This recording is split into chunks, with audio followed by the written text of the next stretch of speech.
Bueno, ahí estamos grabando ya. Este, Como les decía recién, estamos trabajando la unidad 4, que son las sociologías especiales. Eh, Como también hemos comentado, vamos a ver esencialmente sociología de las organizaciones, sociología de las religiones y sociología de la educación como tres sociologías especiales que también hemos dicho no son las únicas. Hay otras, pero bueno, hacemos esta selección de especializaciones de la sociología. Habíamos comenzado el tema de la sociología de las organizaciones, con lo cual ahora viene la segunda parte de esa clase que tuvimos el lunes pasado y ahora le vamos a dar continuidad.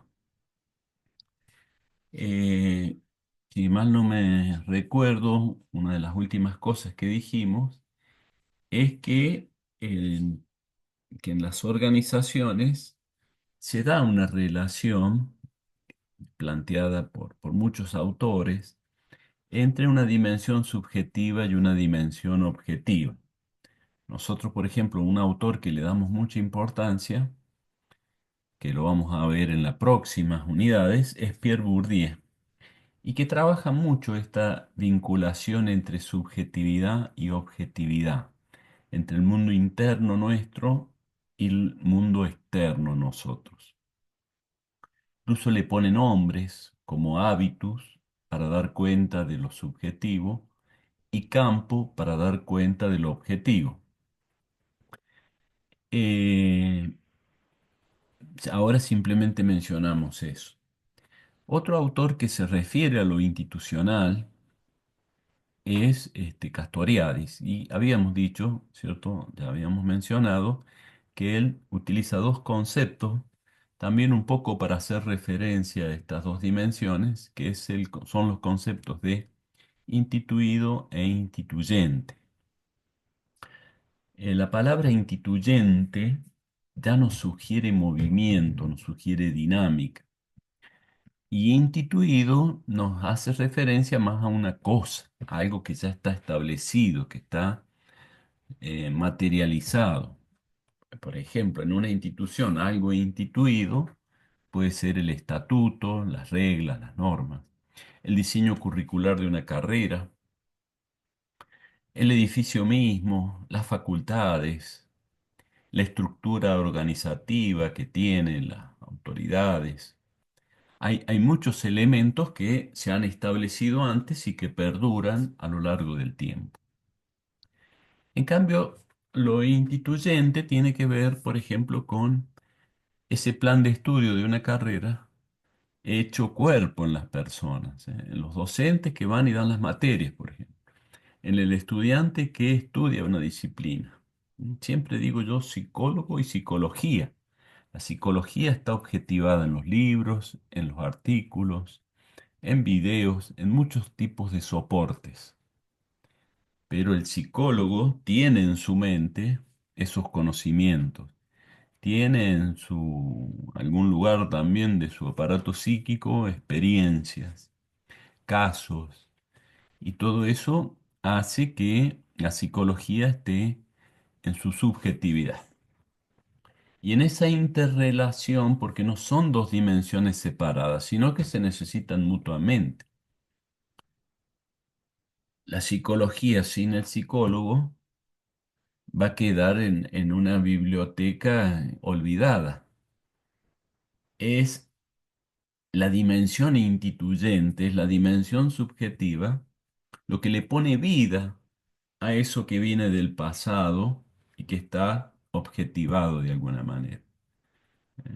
Ese nexo actualiza, vitaliza, trae al presente, le pone dinamismo a elementos, a conceptos, a hechos, a prácticas que ya han sucedido y que tienen una fuerza importante porque vienen perdurando a lo largo del tiempo.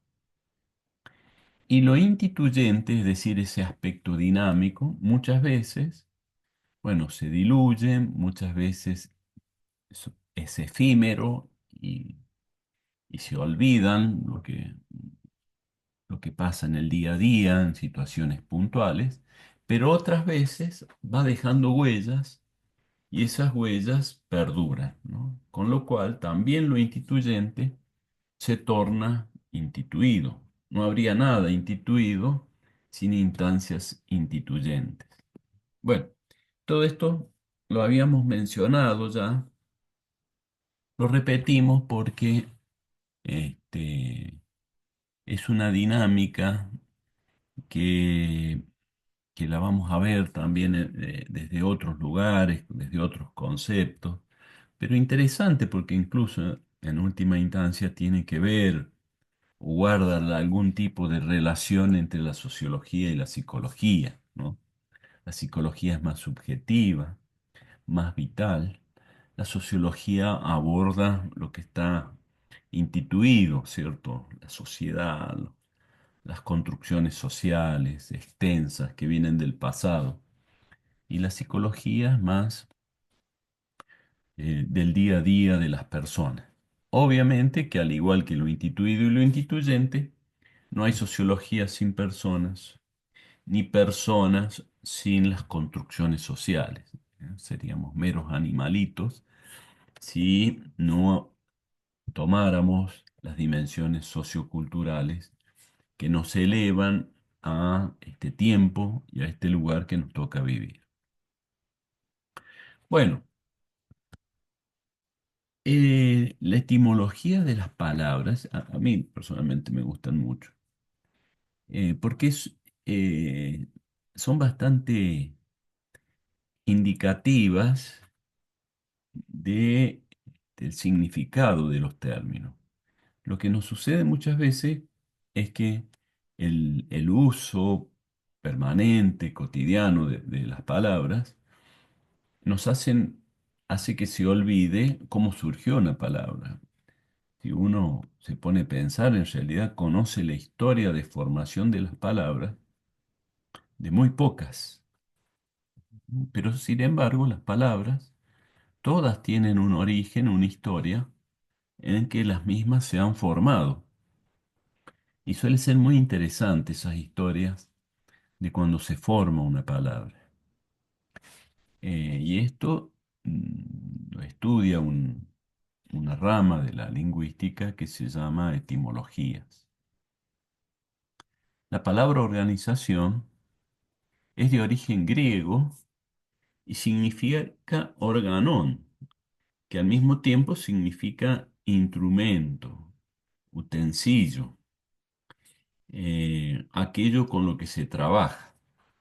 Fíjense entonces, el, el origen de la palabra organización es estrictamente instrumental, práctico, como si se tratase de una herramienta que los seres humanos nos damos para lograr un fin determinado, ¿eh? Como si agarráramos, no sé, una llave francesa para aflojar una tuerca, un destornillador para sacar un tornillo. Entonces ahí en estos ejemplos, aunque banales, sin embargo vemos el instrumento y además de ver el instrumento, en la forma que tiene el instrumento está su sentido, su finalidad. Si queremos aflojar una tuerca, la llave francesa está diseñada precisamente para poder agarrar la tuerca, incluso tiene una regulación, no sé si todos conocen una llave francesa, ¿no? Una regulación que permite ir abriendo o cerrando el pico de la llave para distintos tamaños de tuerca. Y tiene también una forma de agarre que le da mucha firmeza entre el instrumento y la tuerca. Entonces después uno se palanca y se afloja. Es decir, es un instrumento que se diseña pensando en la tarea que debe desarrollar ese instrumento. Yo no puedo con una llave francesa sacar un tornillo. ni con un destornillador sacar una tuerca, sino que tiene que tener una estructura para poder desempeñar la función que estamos necesitando. Bueno, esta metáfora la podemos poner entonces en las organizaciones. ¿Eh? Si estamos pensando en un hospital, yo no puedo organizar un hospital como si organizara una escuela. No, no va a funcionar. En una escuela hay bancos y en un hospital necesitamos camas. En una escuela hay docentes, en un hospital necesitamos médicos, enfermeros. O sea, no, no es cualquier organización que sirva para cualquier cosa, sino tiene mucho que ver qué actividad se desempeñan las mismas para poder, para que nos sea útil, ¿eh? Tiene que, servir la organización. Bueno, y podemos, por lo tanto, distinguir distintos tipos de organizaciones. Una primera distinción está en organizaciones lucrativas y no lucrativas. ¿Qué significa el lucro? Significa ganar dinero, ¿cierto? Organizaciones para ganar dinero y organizaciones que tienen otra finalidad, una finalidad benéfica, por ejemplo, o una finalidad proteccionista, o una finalidad, no sé, religiosa, no necesariamente económica. Pero ahí esta distinción claramente separa el tipo de organización, ¿eh? Con fines de lucro, sin fines de lucro. Una fábrica es una organización con fines de lucro. Un club deportivo comunitario es una organización sin fines de lucro. Eh, Ahora, indudablemente hay organizaciones, hay instituciones en donde esta separación se acercan y a veces no entran en contradicción. Supongamos una escuela privada. La escuela privada cobran matrículas, aranceles, tienen propietarios. Sin embargo, la ley establece, las autoriza a trabajar esas escuelas, pero las pone en una figura jurídica de que son organizaciones sin fines de lucro. Es decir, supónganse que nos, nos juntamos 3 o 4 personas y decidimos abrir una escuela privada. Bueno, siguiendo muchos pasos burocráticos, posiblemente consigamos que nos autoricen. Pero nos van a decir, ojo que ustedes no pueden hacer esto como si estuvieran abriendo, no sé, una venta de repuesto de auto. La educación, al igual que la salud, por ejemplo, es un derecho de la población, por lo tanto, no puede ser el sentido de la misma ganar dinero. Pero, ¿cierto? Uno sabe que los propietarios de escuelas privadas, de colegios privados, de universidades privadas, les queda un dinero que, bueno, muchas veces se utilizan para invertir también en la misma institución, otras veces no. Es difícil separar, ¿verdad? El lucro de la falta de lucro, ¿no? Eh, no sé si alguno de ustedes, por ejemplo, ha asistido a escuelas privadas. Hay algunas, la mayoría en Argentina, tanto las escuelas como las universidades privadas, son confesionales, es decir, religiosas, en donde el costo de la matrícula suele ser bastante accesible, comparada con otras instituciones privadas, en donde, no sé, una matrícula, hoy un colegio primario, por ejemplo,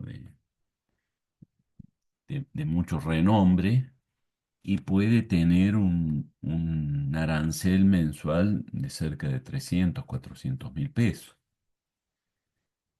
Una universidad privada, no de las confesionales, sino de las más renombradas, como sé, la Universidad de San Andrés, por ejemplo.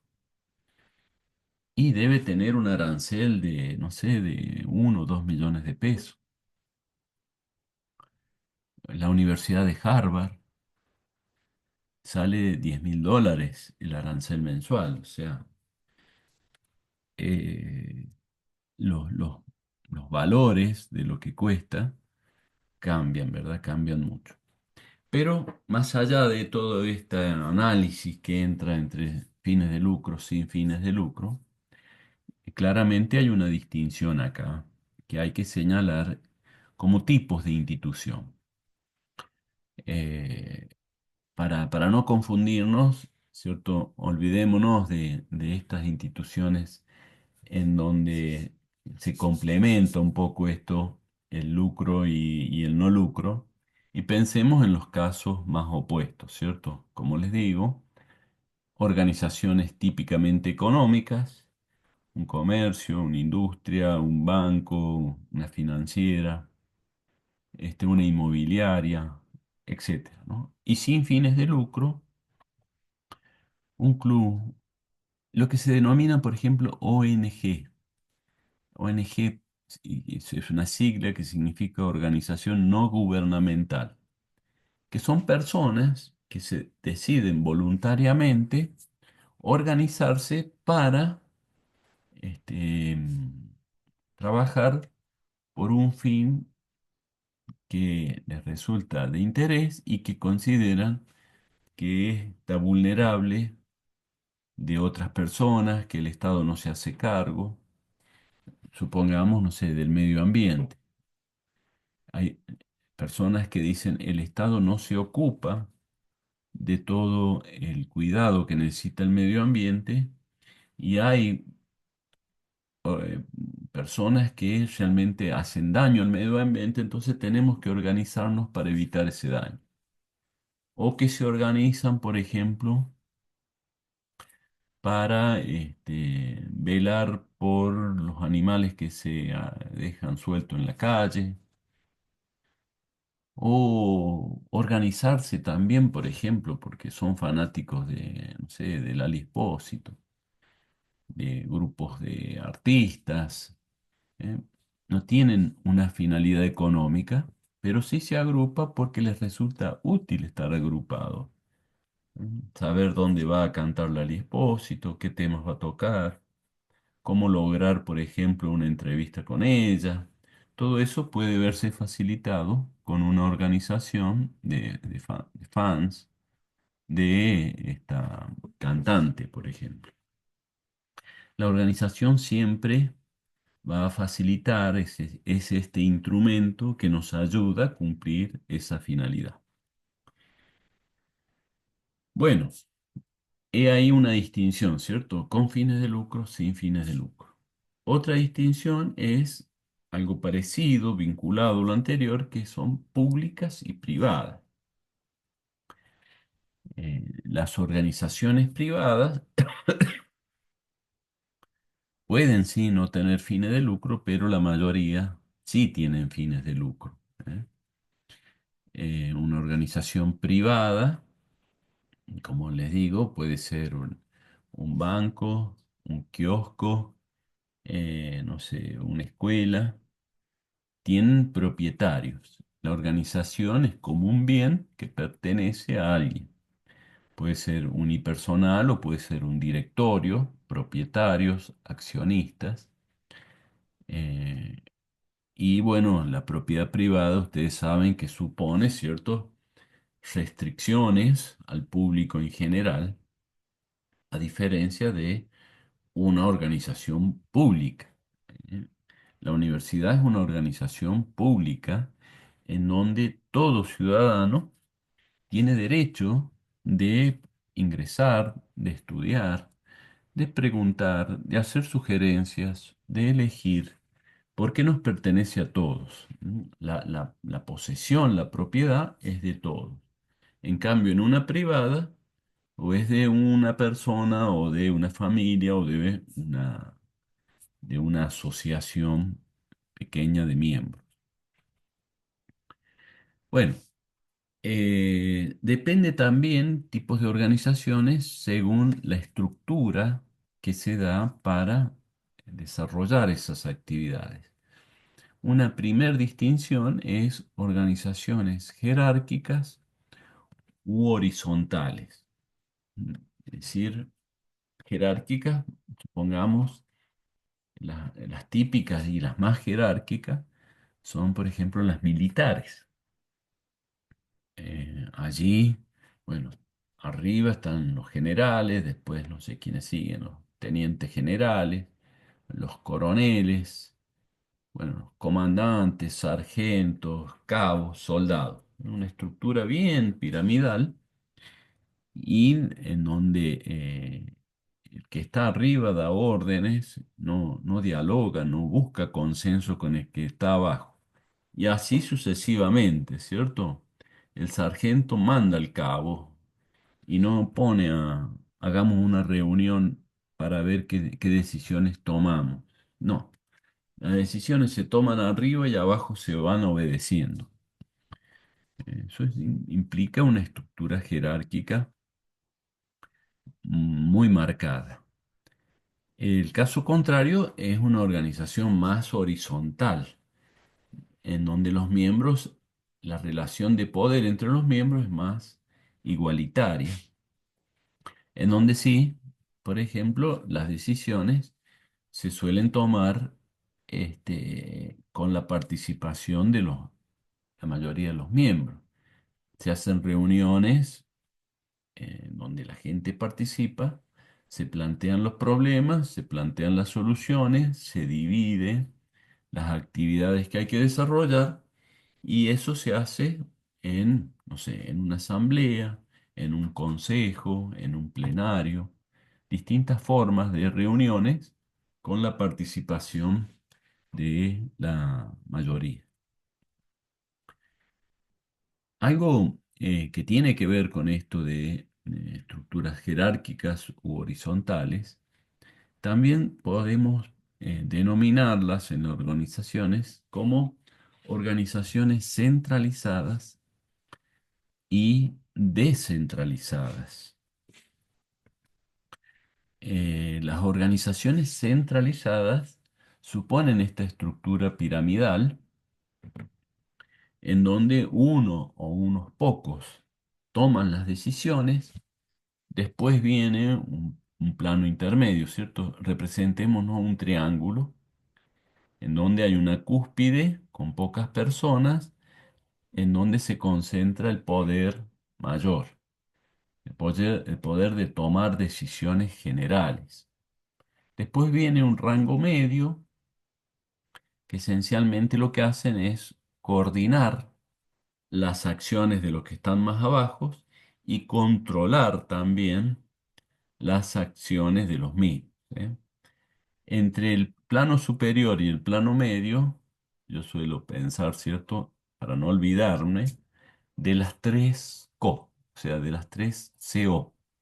Conducción arriba, coordinación y control en el plano medio. Y abajo, ¿cierto? Que lleva a cabo la actividad puntualmente. En el caso de nuestro, por ejemplo, los docentes, los alumnos, estamos abajo en la tarea cotidiana, en el día a día, desarrollando la tarea. En el plano medio están los decanos, los directores de departamento, los directores de escuela. Y arriba, el decano, los rectores. Entonces, una organización centralizada tiene esta forma piramidal. En Argentina, por ejemplo, la educación primaria y media era nacional, dependía del Ministerio de la Nación y en la época del gobierno de Menem se descentralizó, se pasó a la esfera de las provincias la responsabilidad de estas escuelas. Eso fue un proceso de descentralizar. Dejó de estar concentrada todas las escuelas en el Ministerio Nacional y pasaron a la órbita de las provincias. Cuando hay una concentración dependiendo de una única autoridad, generalmente, digamos, las reglas son iguales para todos. Los recursos también son distribuidos en forma homogénea. Ujú. Y esto tenía sentido porque, por ejemplo, una escuela en La Quiaca, en el norte, allá de Jujuy, chiquita y en medio del campo, bueno, tenía recursos para atender a un grupo de 10 chicos, parecidos a los recursos que tenía una escuela en Capital Federal. Eh, Al descentralizar las escuelas y que cada provincia se haga cargo de las mismas, bueno, evidentemente la provincia de Jujuy no tiene los mismos recursos que tiene Capital Federal, con lo cual se generó una gran diferencia de servicio, de calidad entre la escuela en La Quiaca con la escuela en Recoleta, ¿cierto? Es una diferencia asombrosa. Pero eso fue entonces producto de descentralizar el sistema educativo primario y medio que llevó a cabo este, Carlos Menem.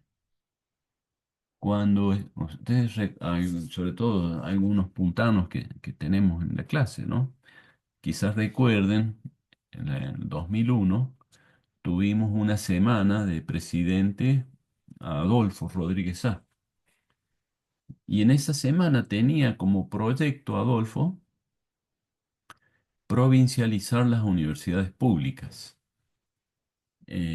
La verdad y honestamente que duró una semana, ¿cierto? Porque hubiera sido un caos para nosotros, hubiera pasado lo mismo que con las escuelas primarias y medias, una gran asimetría, una gran diferencia entre una universidad que está en San Luis, con la que está en Córdoba, con la que está en Rosario, con la que está en Buenos Aires, ¿cierto? Estas tres grandes ciudades tienen un poder adquisitivo muy distinto al resto del país, con lo cual esas diferencias se iban a notar en las diferencias de las universidades nacionales.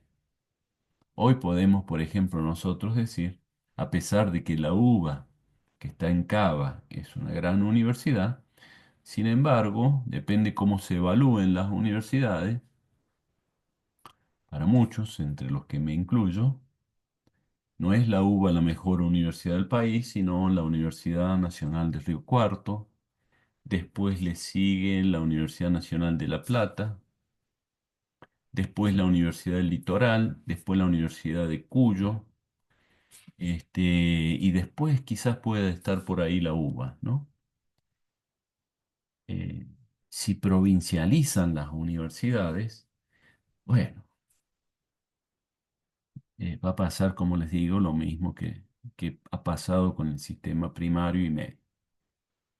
Bueno, entonces el tema de centralizado-descentralizado es otra forma de organización y muchas veces también no es que lo descentralizado esté mal y lo centralizado esté bien. En este ejemplo que estoy poniendo sí se da así. Pero uno puede efectivamente pensar que hay tareas que desarrollar, que hay decisiones que tomar, que convienen que la organización esté más descentralizada y en otras circunstancias que estén más centralizadas. Incluso en una misma institución, uno puede decir, estas decisiones van a estar centralizadas y estas otras descentralizadas. Voy a poner un ejemplo. Cuba, un país comunista, el sistema de organización del Estado es muy centralizado. Eh, Todo está concentrado en las autoridades máximas del Estado nacional. Eso lleva muchas veces a que hay decisiones que hay que tomar en el día a día en distintos organismos que se complican bastante porque supongamos, en una escuela, no sé, se rompieron los vidrios porque cayó una piedra bárbara y rompieron los vidrios de las ventanas. Entonces hay que buscar un vidriero que ponga los vidrios. En una institución centralizada, poder reponer los vidrios, hay que hacer un expediente, enviar ese expediente al Ministerio de la Nación, que lo estudie, que lo apruebe, que lo autorice. Además, por tener esta dinámica, generalmente la autorización para gastar y comprar vidrios supone, por ejemplo, llamar a una licitación pública, que se presenten distintos vidrieros, a ver quién ofrece el vidrio más barato, la colocación más adecuada. Entonces se toma la decisión de reponer los vidrios. Bueno, todo ese trámite puede quizás pasar 2 años para reponer los vidrios rotos en una escuela. En cambio, si esa decisión, si esas problemáticas de mantenimiento, por ejemplo, están descentralizadas y las escuelas tienen lo que se llama, por ejemplo, una caja chica, dineros que pueden gastar con solo presentar una compulsa de presupuestos, el director de la escuela puede reponer los vidrios a lo sumo en 2 días. Eso significa que la decisión de ese tipo de problema está descentralizado y es mucho más eficiente que así sea, y no que esté centralizado. Ahora, y siguiendo con la misma institución, hay temas más importantes, densos, que no son urgentes, como puede ser, por ejemplo, hacer un cambio de diseño curricular de el nivel medio. Una escuela, si tiene mucha descentralización, que significa que puede tomar decisiones ella misma sobre sí misma, puede un día agarrar y decir, el nivel medio, en lugar de tener 6 años, lo vamos a achicar a 3. Vamos a dar 3 años de ciclos básicos. Total, la especialización van a surgir en la universidad. Dado que nos manda un poco de dinero, achicamos así a 3 años el secundario. Podemos de esa manera los docentes cobrar más dinero y tiramos el problema para adelante. ¿Mm? Bueno, una locura, una barbaridad, pero ese tipo de cosas, quizás soy un poco exagerado en el ejemplo, pero podrían suceder. ¿Qué es lo que quiero decir? Que, por ejemplo, el tema de los diseños curriculares, las carreras, la estructura organizacional, quizás sea bastante conveniente que estén centralizadas y no en manos de poder de la gente que toma las decisiones y que convive con las decisiones que toman, ¿no? O sea, los grandes temas, para cerrar esta idea, los grandes temas quizás sea conveniente que estén centralizados. Y los temas más operativos, más del día a día, de la cotidianidad, quizás sea conveniente que la organización y la toma de decisión esté más descentralizada. ¿Se entiende? Pueden preguntar, ¿eh?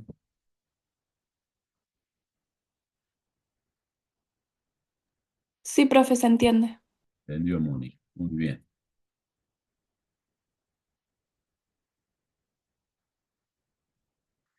Una distinción también importante en torno a las organizaciones es observar cuál es el nexo que las agrupa.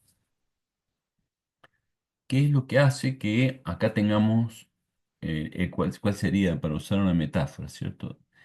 ¿De qué tipo de imán es el que hace que ese grupo de gente esté organizado? ¿Mm? Y acá distinguimos tres, nosotros distinguimos tres, puede haber otros más. Organizaciones de tipo comunitaria, organizaciones de tipo institucionales y organizaciones, acá usamos este concepto de campo, porque es el que usa Bourdieu, pero hacemos referencia a la idea de lo económico, económicas. Lo vamos a corregir ya para no generar errores acá.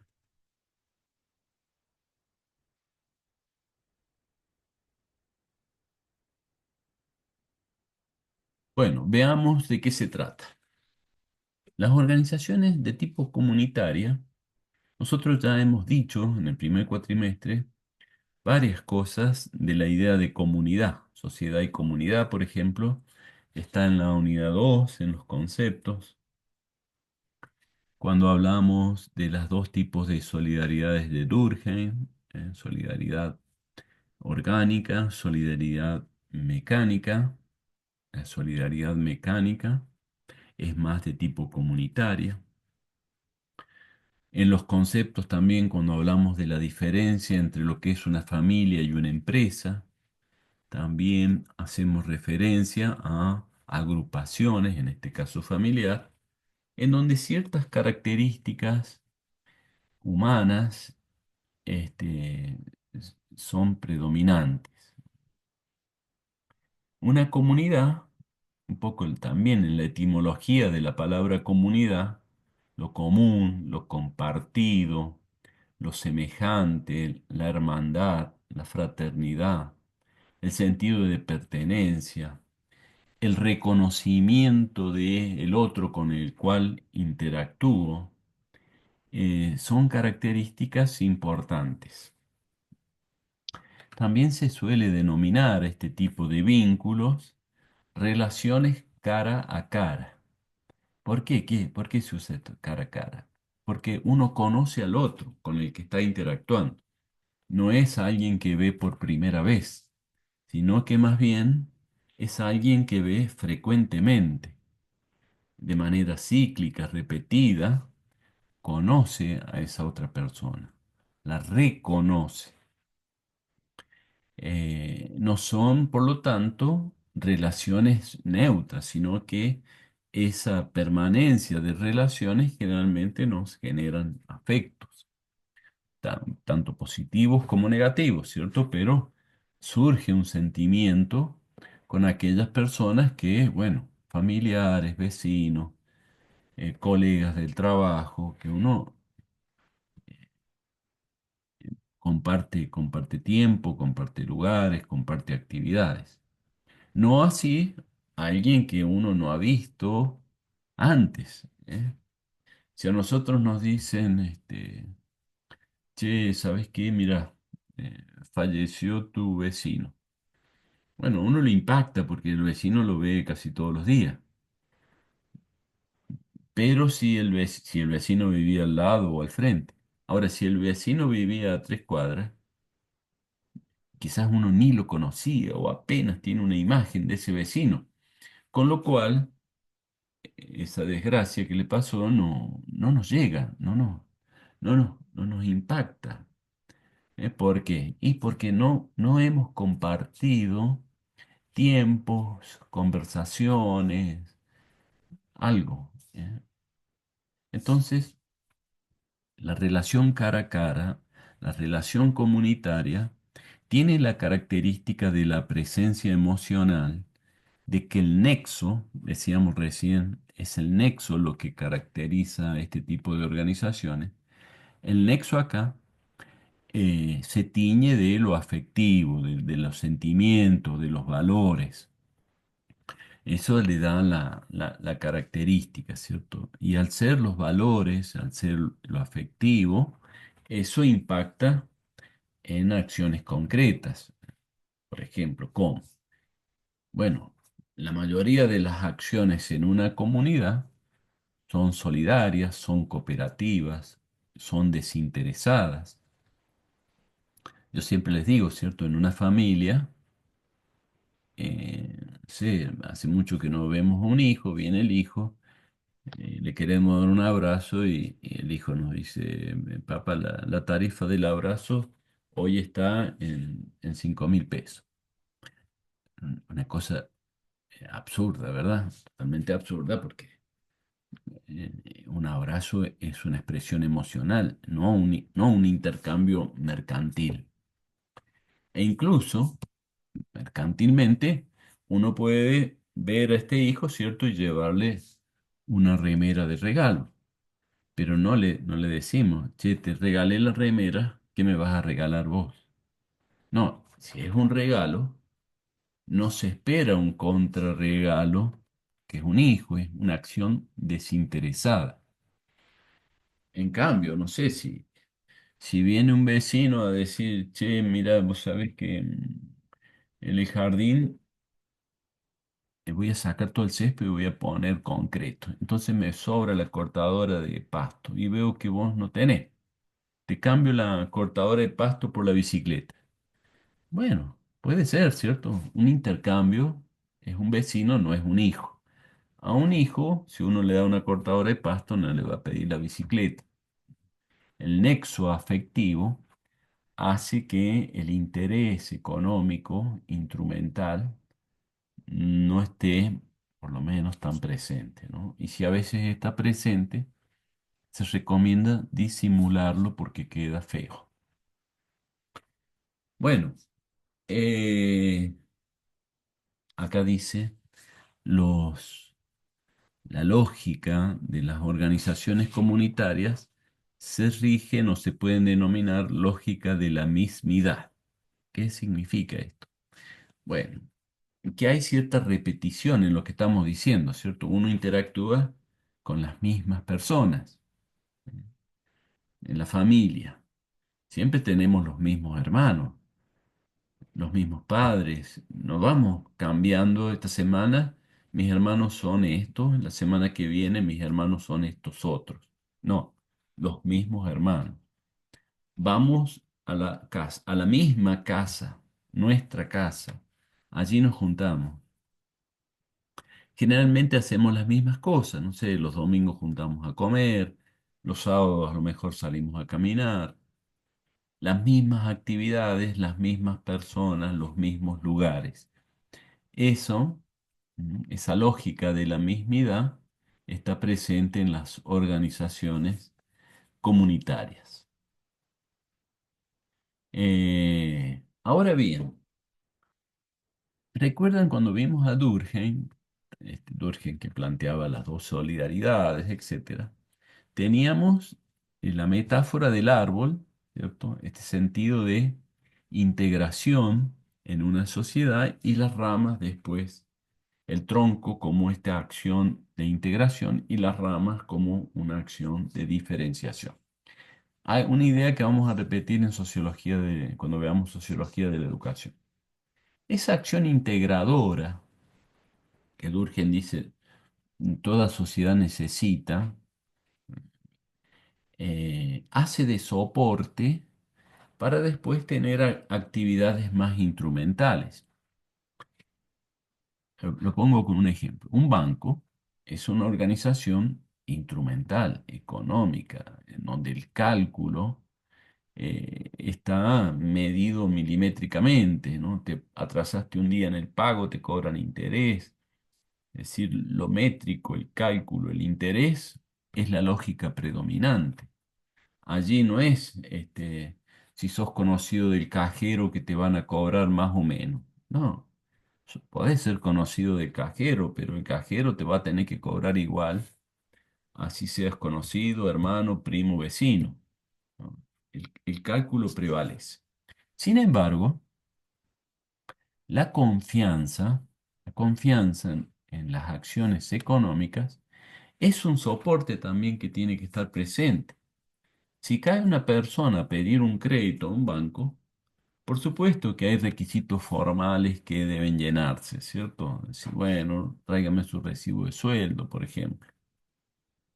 Lleva el recibo de sueldo. El empleado del banco que mira el recibo de sueldo tiene que confiar que ese recibo de sueldo es legítimo y no es trucho. Si desconfía, que está bien que desconfíe un poco, puede quizás verificar. No sé, si dice que trabaja en una empresa, no sé, de doble PTT, bueno, llamará a la empresa PTT y preguntará si esa persona trabaja allí o no. ¿Por qué? Porque desconfía. Ahora, si también desconfía de que esa empresa es trucha y no tiene más forma de verificar si ese recibo de sueldo es verdadero o no, y no le van a dar el crédito. ¿Por qué? Porque no hay confianza de que esa persona no esté, nos esté diciendo la verdad. Entonces, el elemento de confianza, aún en una organización estrictamente instrumental y económica, se hace presente. Lo mismo sucede en una familia, que es predominantemente desinteresada y comunitaria. Sin embargo, ¿cierto? Sin embargo, hay intereses también económicas, ¿cierto? Vamos a poner un ejemplo banal, pero supongamos dos hermanos, ¿eh? Dos hermanos que tienen o tenían el hábito de juntarse a comer los días domingos. Bueno, y tenían, ¿cierto?, esa práctica de que un domingo invita a uno, otro domingo invita a otro. Un domingo invita a uno, otro domingo invita a otro.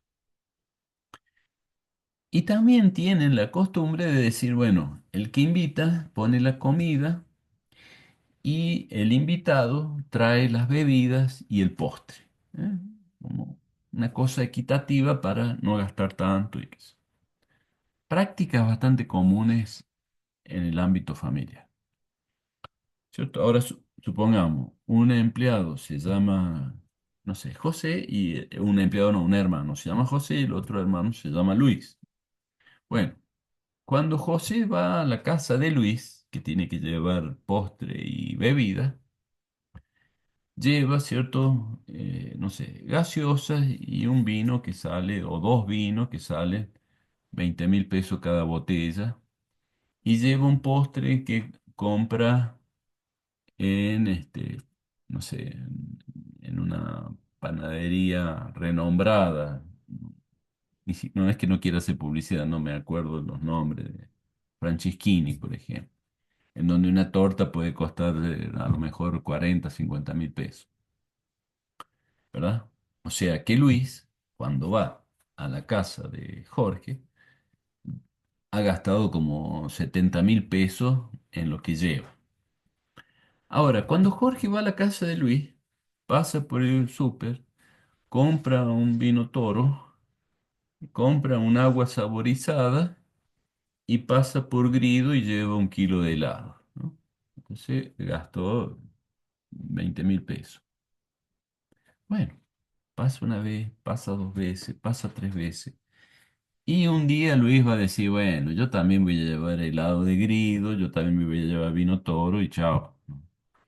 Porque no hay reciprocidad entre lo que yo llevo con lo que él trae. ¿Eh? Este es un vivo y no hace lo mismo que hago yo. Entonces, aún en las familias, el cálculo no es lineal, ¿cierto? No es preciso. No van con cada uno los tickets que gastaron, tanto uno en la comida como otro en la bebida y en el postre. No se hace ese cálculo, pero sí se mira, ¿eh? Se mira que más o menos exista cierto equilibrio, cierta reciprocidad. Ni qué hablar, ¿cierto?, cuando en una familia hay que repartir la herencia, ¿verdad? A veces suele ser motivo de muchos conflictos entre los herederos, la distribución de los bienes y los afectos que existieron toda la vida. A veces, lamentablemente, se echan por la borda porque prevalece el interés material. Suelen ser de los conflictos más intensos, más dramáticos, porque evidentemente no es lo mismo pelearse con un hermano, con una hermana, que pelearse con alguien que no conoce, ¿cierto? Eh, Tener un juicio con un desconocido es muy diferente a tener un juicio con un hermano, ¿cierto? Pero estas cosas suceden claramente. Un matrimonio que se separa, bueno, había mucho afecto, pero al separarse aparece también lo patrimonial como un elemento muy emergente en esa separación. Y bueno, y aparecen, muchas veces se escucha, ¿cierto? Cuando un matrimonio se separa, que uno u otro dice, la verdad que lo desconozco a María, la desconozco. Resultó más interesada no sé de dónde le apareció tanto interés. O al revés, ¿verdad? María dice de Josecito. Es otra persona, José, es otra persona. Bueno, se rompió lo afectivo, entonces aparece lo material. Bueno, entonces las organizaciones comunitarias son este, un tipo de típico de organización. Otro modelo de organización, vamos a tomar en las económicas porque nos sirve para confrontar con la comunitaria y después vamos a la tercera que es la institucional. La económica sería la contracara de lo que venimos diciendo, con lo cual, si pensamos un poco lo que decíamos, lo contrario es la económica. Si decíamos que son desinteresadas, estas son interesadas. Si decíamos que no se hacen cálculos, acá se hacen cálculos. Que las otras se rigen por emociones, por valores, acá se rige por el interés personal. Si el grupo es lo que vale y tiene peso, acá es el individuo lo que importa. El interés de cada uno es lo que prevalece por sobre el interés general. El propósito de una organización de tipo económica es obtener ganancia. Uno no abre un kiosco para ser solidario con el barrio que abrió el kiosco, sino que abre un kiosco para tener ganancias y de ahí vivir. Y mientras más ganancias me dé el kiosco, mejor, ¿cierto? Entonces uno, bueno, verá estrategias para obtener más ganancias, hacer publicidad, agregar productos, abrir en horarios que otros kioscos no abren. Todo, digamos, es movido con la idea de obtener mayor ganancia. Tratar bien al cliente, ¿eh? El trato que parece desinteresado, que se da mucho, en los comerciantes y sobre todo en los comercios así de barrio. Hablar de la familia y que cómo están, lo operaron a tu tía y qué pasó y cómo están. Tornar como familiar el vínculo para que la gente, ¿cierto? Eh, digamos, no se vaya, si es un kiosco, no vaya a comprar la golosina al súper que está 4 cuadras más allá. Que venga acá, que está a 20 metros de la casa, paga un poquito más, pero bueno, conversa un poco con el kiosquero, es alguien con el cual uno siente cierto afecto, ¿cierto? Pero indudablemente puede estar presente en el kiosquero, es una estrategia de hablar, preguntar, conversar con los clientes para preservar y justamente hacer que vuelva. Bueno, la lógica acá no es la lógica de la mismidad, no es la lógica de la cooperación, sino es la lógica del intercambio. Te doy esto, me das esto. ¿Eh? Te doy un chocolate, me das 3.000 pesos. Eh, hago esto, vos haces esto otro. ¿Eh? Te doy dinero, vos pintás la puerta. Esto por esto. El intercambio es la lógica que caracteriza las relaciones económicas. El cálculo, acá, como decíamos recién, está presente. ¿Eh? Si uno va y compra un chocolate, el chocolate tiene un precio, no es que te doy un chocolate y dame lo que te parezca. No, sale 3.200 pesos y si te pago con 4.000 me tenés que dar el vuelto. O sea, hay una medida precisa, un precio. Hay un precio que orienta el intercambio, ¿cierto? El precio es la tasa de intercambio entre los productos aquí. Eh, y por supuesto que este tipo de organización en la economía tiene un impacto de poder en la gente. Las relaciones no son de igualdad, sino que más bien son asimétricas. Hay unos que tienen más poder que otros, unos tienen más dinero que otros. Y ese poder justamente contribuye a que la asimetría se, se mantenga, se reproduzca, se acentúe. Hay un dicho popular, no sé si lo han escuchado ustedes, que dice el dinero llama al dinero. ¿Qué quiere decir esto? Quiere decir que el que tiene dinero le resulta más fácil hacer más dinero.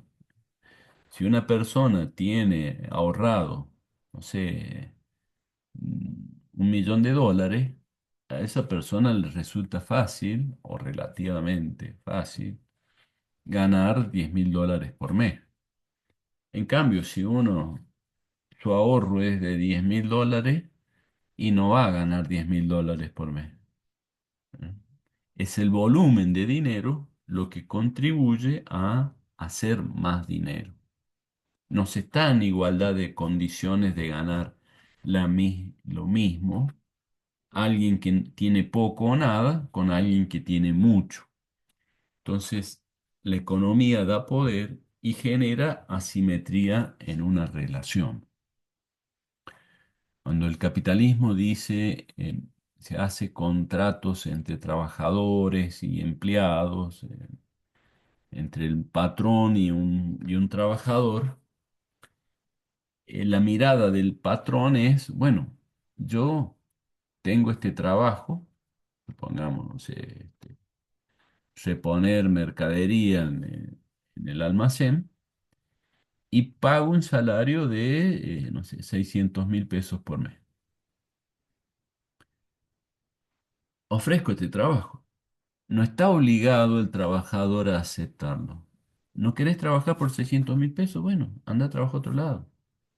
No sos un esclavo que tenés que trabajar obligadamente por esto. Yo ofrezco esto. ¿Te gusta bien? Si no, subía, ¿no? Continúe. Ahora, es un argumento, ¿cierto? Centrado en la mirada del que más tiene. ¿Y qué dice yo? Tenés libertad de elegir, podés elegir. Ahora uno se pregunta, ¿podría elegir esa persona si va a la cuadra siguiente y hay otro almacén que ofrece en vez de 600.000, 800.000? Y sigue a la otra cuadra y en vez de 800.000 ofrecen 1.200.000. Entonces ahí sí puede elegir. Pero si no hay otro almacén, o si el otro almacén también ofrece lo mismo, 600.000 pesos al mes, y no tiene posibilidad de elegir. El que menos tiene, no tiene la misma libertad de elección que el que más tiene. Eso, si bien lo dijo Marx, no hace falta ser marxista para darse cuenta, ¿cierto? Cualquiera se da cuenta que las posibilidades de elegir la libertad tiene un nexo muy directo con el poder económico, ¿cierto? Bueno, y la economía nos brinda eso. ¿M? La posesión de bienes o de dinero da poder.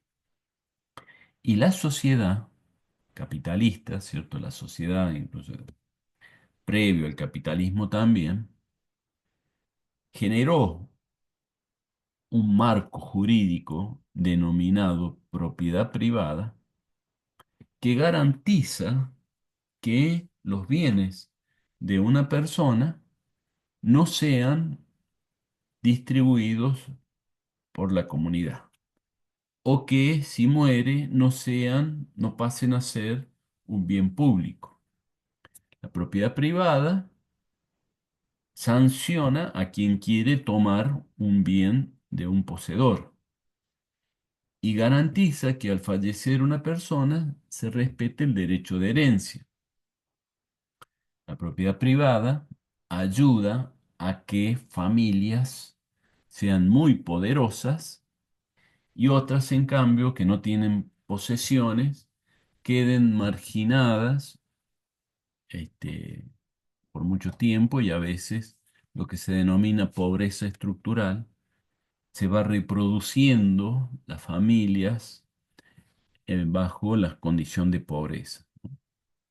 O sea que la propiedad privada es una herramienta jurídica que contribuye a la reproducción de las condiciones económicas y materiales de existencia. El capitalismo, acá por último, ¿cierto? El capitalismo se define, o algunos lo definen, como un sistema en donde todo se puede comprar y vender. Entienden, por supuesto, qué significa comprar y vender, pero vamos a ver la palabrita todo y la palabrita sistema, ¿no?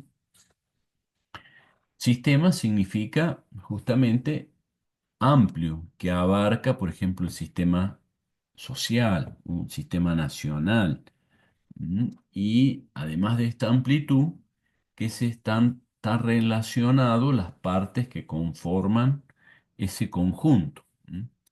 El sistema biológico de una persona, el sistema respiratorio, ¿no? Una serie de estructuras y funciones articuladas que conforman un todo. Entonces, cuando hablamos de capitalismo, hablamos de que una sociedad en su conjunto se rige bajo la lógica de la compra y venta. Uno puede comprar y vender prácticamente todo.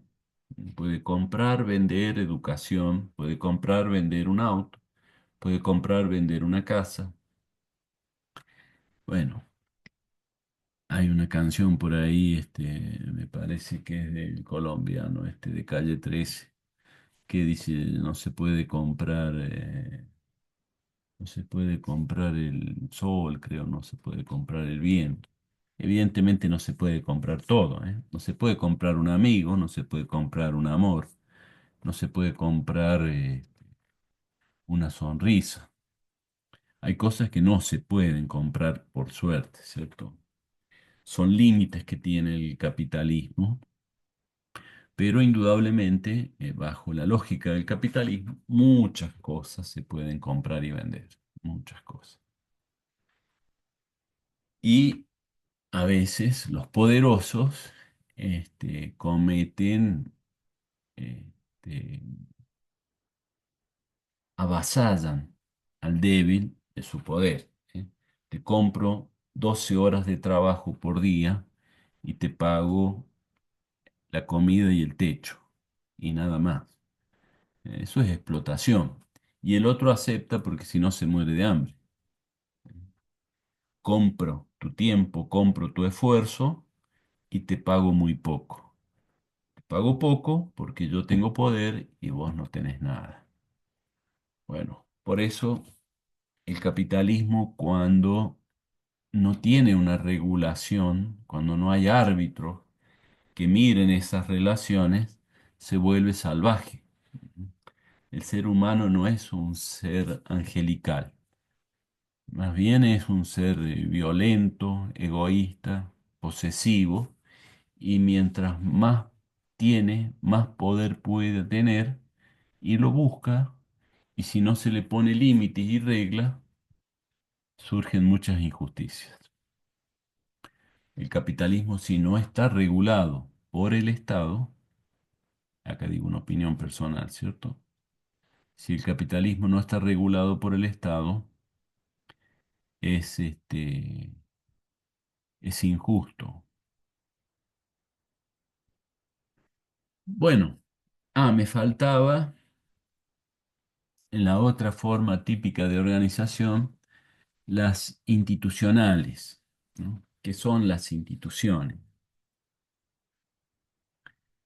La institución quizás más importante, justamente hablando de Estado, es esta. El Estado es una institución poderosa, amplia, con competencias sobre toda una nación y como tal, obviamente es una construcción social, no es una, un aparato natural, ¿eh? Las primeras organizaciones humanas que desde que el ser humano es humano se organizó, tenían o delegaban, por ejemplo, en un líder, en un jefe tribal, pero ese jefe tribal no es el Estado. El Estado, como hoy conocemos al Estado, y va a surgir después de la Revolución Francesa, 1789, 200 y algo de años. O sea, es una construcción social bastante nueva, nueva si comparamos, ¿cierto? Con la historia, los años que tiene la humanidad. Entonces, el Estado como institución va a aparecer esencialmente en la modernidad, ¿eh? Junto con las, hemos dicho ya, una de las primeras clases es la emergencia del Estado moderno. Y ahí hablamos de la emergencia de las ciencias, de los cambios en la filosofía, y señalamos, ¿cierto?, que aparece el Estado moderno. Bueno, ahora vamos a decir algunas cosas del Estado moderno, pero en el marco de pensar en esto de los tipos de organizaciones que hay. ¿Qué diferencia hay entre el Estado con una organización de tipo comunitaria o económica? Esencialmente que es una organización muy formal. Formal significa que tiene regulaciones, normas, reglas, ordenanzas, leyes que establecen lo que se debe hacer y lo que no se debe hacer. Modela lo que la sociedad puede y no puede hacer. Reglas de juego, escritas, explícitas, no tradicionalmente en el cuerpo de las personas, sino en papeles, en soportes impersonales, están las normativas que establecen las funciones, los derechos, las actividades, las obligaciones que se deben cumplir. Generalmente, que estas actividades que se desarrollan en una institución vienen a responder necesidades de la sociedad. Hacemos un hospital, que es una institución, porque está la necesidad de cubrir la asistencia de la salud a las personas. Montamos el servicio de la Policía Federal porque hay delitos que generan un trauma en la sociedad. Luego aparece la necesidad social de la seguridad, entonces creamos la policía.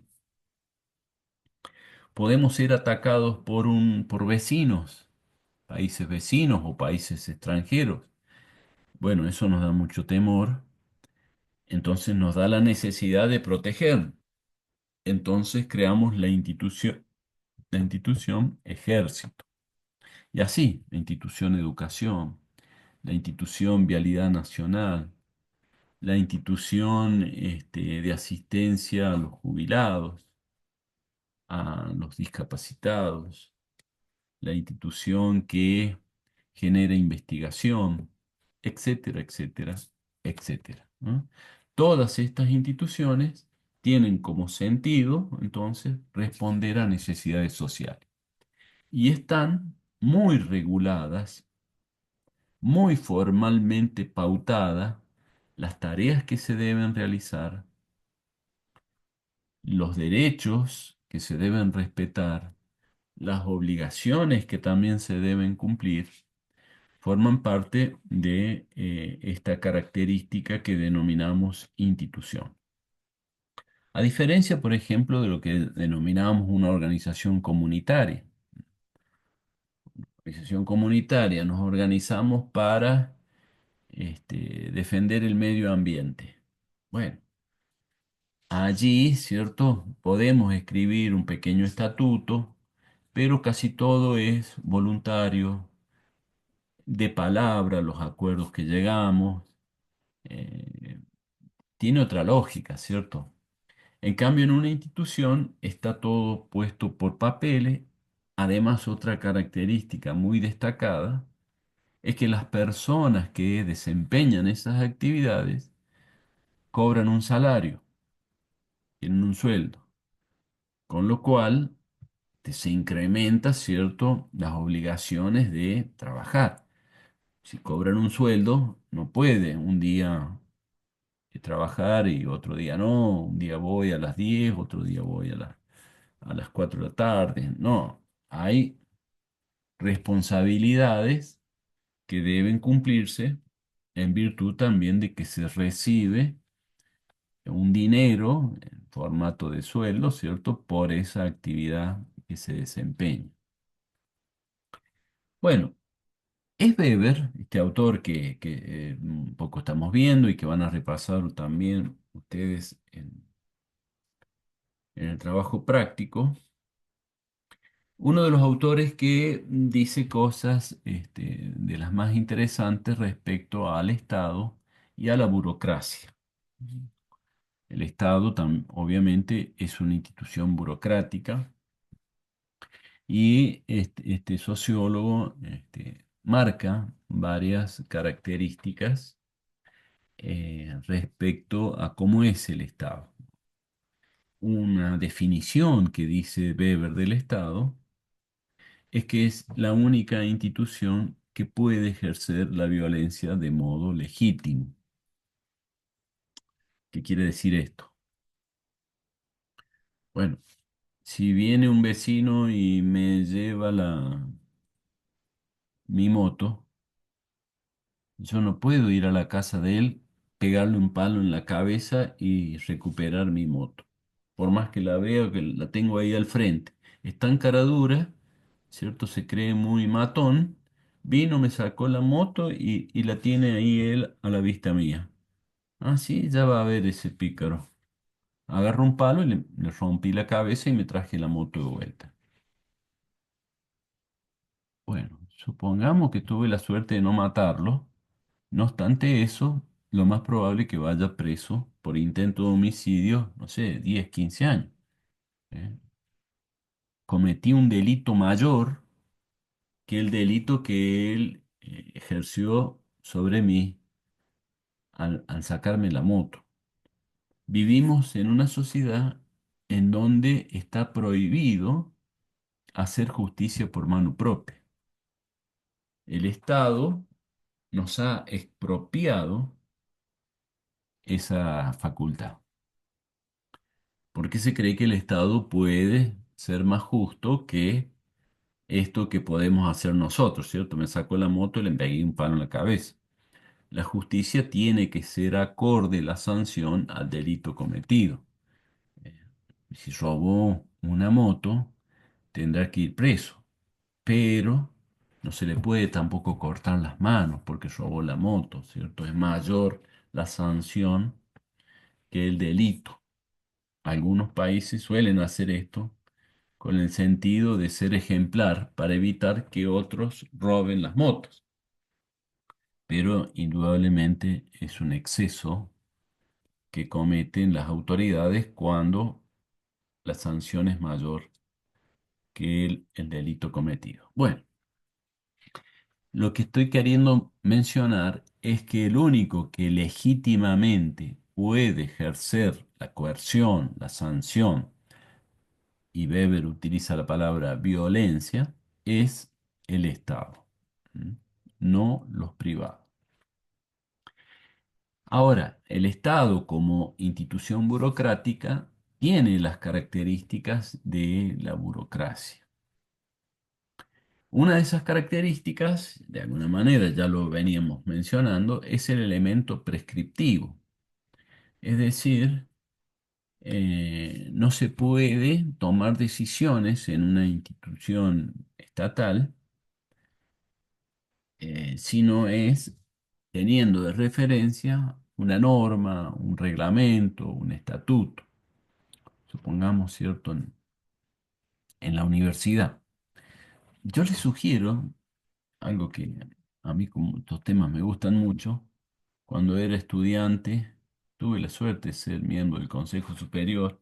Esa experiencia me encantó y aprendí muchas cosas ahí. Por ejemplo, aprendí que cuando hay un problema que trata el Consejo Superior, que es el órgano de gobierno de la universidad, bueno, lo que les sugiero es que si no se postulan como consejeros, pueden ir y observar las sesiones, son públicas. Bueno, volviendo al tema. Aparece un problema que trata el Consejo Superior, ¿cierto? Porque gran parte de los temas, la agenda de tratamiento es en torno a problemas que hay que solucionar. Aparece un problema y hay que tomar una decisión, ¿cierto? Vamos a pensar, supongamos un problema de un alumno le pegó una piña a un profesor. Bueno, se me acaba de ocurrir. Pero ¿qué ha pasado? Entonces las autoridades tienen que tomar una decisión al respecto. Esa decisión la tienen que fundar en normas preexistentes. Si no hay normas que hayan previsto, por ejemplo, un código disciplinario, que prevean qué hacer frente a situaciones por el estilo, ¿cierto? La violencia entre el personal, no pueden decidir nada. No pueden inventar, una vez sucedido el hecho, una norma para luego tomar una decisión. La norma tiene que ser anterior al hecho. Entonces, esa prescripción tiene que estar establecida para tomar decisiones en el día a día de lo que va sucediendo en la institución. Por eso es tan importante tener un marco regulativo, normativo, prescriptivo, que nos va orientando en las decisiones que se deben tomar. Ese elemento, ¿cierto?, de prescripción se asienta muchas veces, otra vez aparece la idea del papel. Papel, papeles. Ahora tenemos los soportes digitales también, ¿cierto? Tiene que estar una computadora con el resguardo, ¿cierto?, de no alterarse, ¿no? En un formato PDF para que no se modifique, y que allí tenemos para consultar lo que pasa. La burocracia también tiene una característica muy importante que es servir de registro, de asiento, de memoria de lo que sucede. Piensen ustedes, por ejemplo, en sus notas. ¿Qué pasaría si no existiera sección alumno, que es la que lleva guardadas las notas de ustedes? Y bueno, sería como tomar un curso en YouTube. Lo hacen, pero pueden aprender todo, pero no tienen la certificación correspondiente. Es necesario que la calificación de cada curso se vaya guardando en un archivo, ¿cierto? Por eso ustedes tienen, no solamente están anotados con nombre, apellido, DNI, sino hasta tienen un número de alumno. para que no quepa duda. Se va haciendo una historia de ese alumno, ¿cierto? De qué nota fue sacando en cada materia y ver si terminó, cuando termina de cursar o le quedó alguna materia pendiente, todo. Ese registro será el certificado analítico que les permitirá después que la universidad les otorgue el título. Pero no puede haber un título si previamente no hay un registro de las notas. Con lo cual, llevar registros es fundamental. Y no solo de las notas, llevar registros de los que nos pagan a nosotros. Si a mí me pagan o a los colegas nos pagan un salario, nos pagaron el mes pasado. Pero yo como soy vivo, voy y digo, a mí no me pagaron. Me van a decir, ¿cómo que no? Mire, acá está el depósito. Acá tenemos guardado la transferencia que le hicimos. Con lo cual hay un registro que dice que nos van pagando. O todo, ¿cierto? A nosotros también, por ejemplo, nos van aumentando el salario según la antigüedad que tenemos. También uno podría decir, ya cumplí 10 años y no me pagaron el aumento por antigüedad. Uno va y reclama. No, señor, mire, le pagamos, acá está. O efectivamente, tiene razón, no figura en el registro que le hayamos aplicado el aumento correspondiente por los 10 años de antigüedad. Es decir, los registros son una memoria fiel, confiable, de lo que pasa, de lo que ha sucedido y de lo que hay que hacer. Por eso las burocracias pueden ser un poco tediosas, pero son necesarias.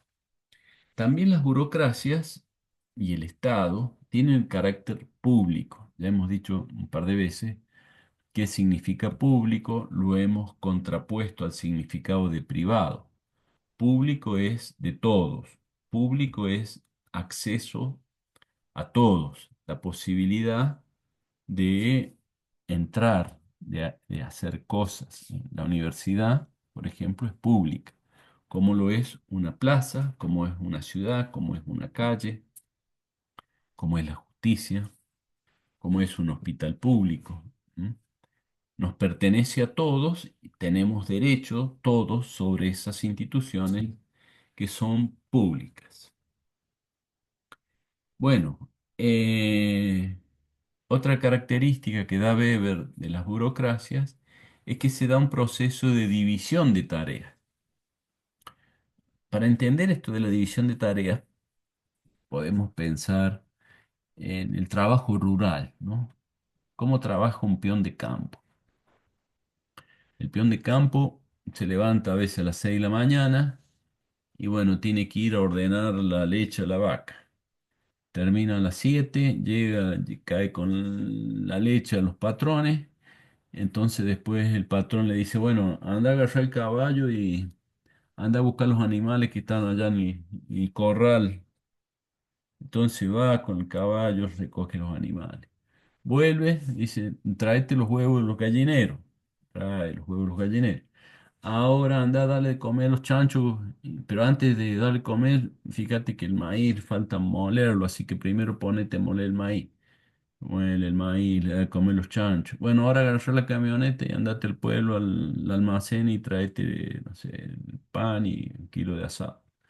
O sea, es todo terreno, ¿cierto? Múltiples funciones, un peón. En la burocracia, generalmente uno hace una tarea específica. Nosotros somos docentes y damos clase, incluso de sociología. No damos clase de sociología, de psicología general, de estadística, de clínica. No, damos clase de sociología. Y damos clase. No damos clase y llevamos el registro de las notas de los alumnos. Ni damos clase y pagamos salario a los colegas. No, tenemos una tarea especializada. Lo mismo la persona que paga salarios. Trabaja ahí en una secretaría que se llama Hacienda y se dedica a llevar el pago de los salarios. Es decir, oficinas especializadas con funcionarios, trabajadores, que hacen labor especializada. Bueno, esa es otra característica de las burocracias. Otra característica muy importante es que se ingresa a trabajar por concurso público.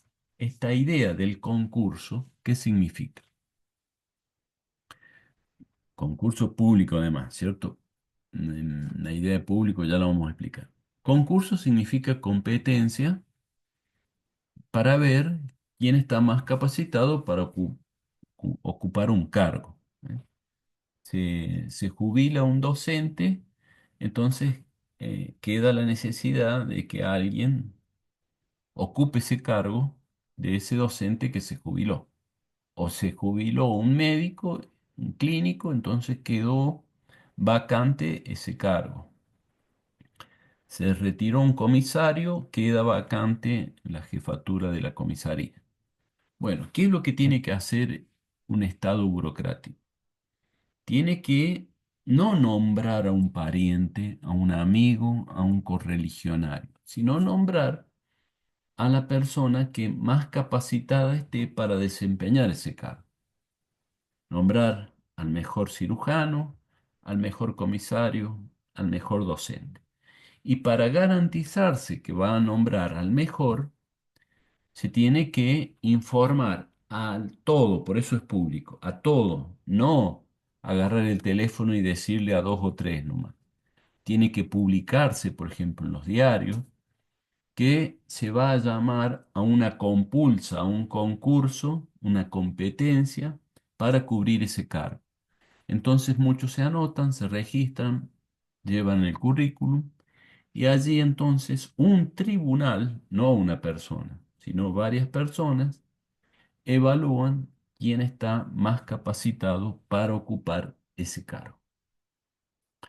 Este mecanismo que se llama concurso intenta, ¿cierto? No es perfecto, pero intenta dar transparencia y garantizar que las personas que trabajan, por lo menos de las que tienen intención de cubrir ese cargo, se eligió a la que tiene más antecedentes, está más capacitada para trabajar.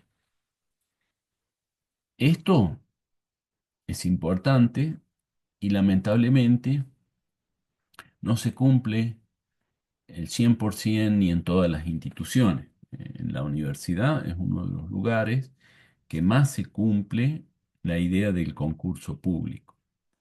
En la justicia también se cumple bastante cuando se genera una vacancia.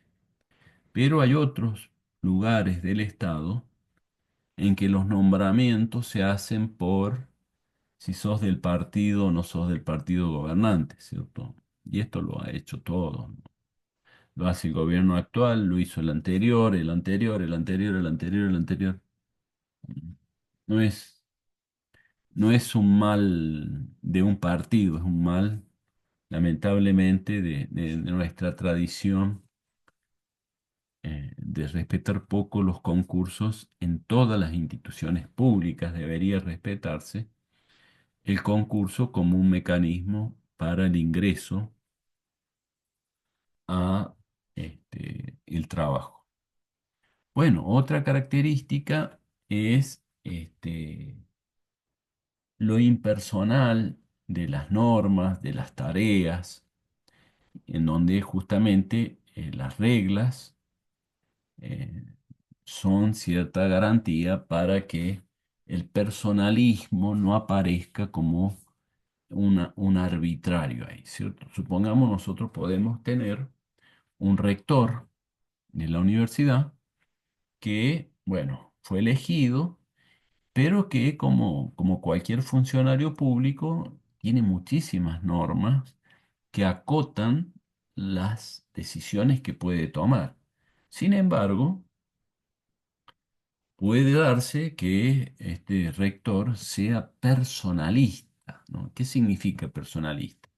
Y que no hace caso a las normas y que toma decisiones que él considera necesarias, importantes, y no le interesan las normas, ¿eh?